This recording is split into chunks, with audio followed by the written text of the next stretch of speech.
Wairiu. I work for Save the Children Solomon Islands, and I'm the project manager for the child trafficking project that is funded by ACP-EU and implemented to IOM and Save the Children here in Solomon Islands, specifically Western Province.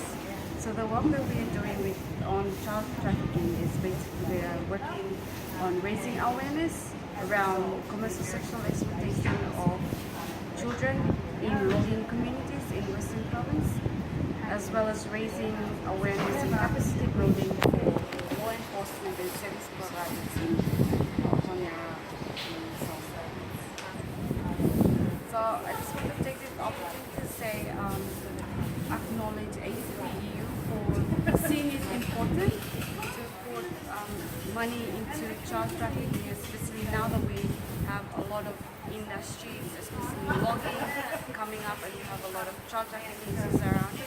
So with the work that Save the Children is doing in child trafficking, we're able to help communities raise their awareness around the legislation especially, and also how they can respond to working with child victims in terms of child trafficking. Thank you.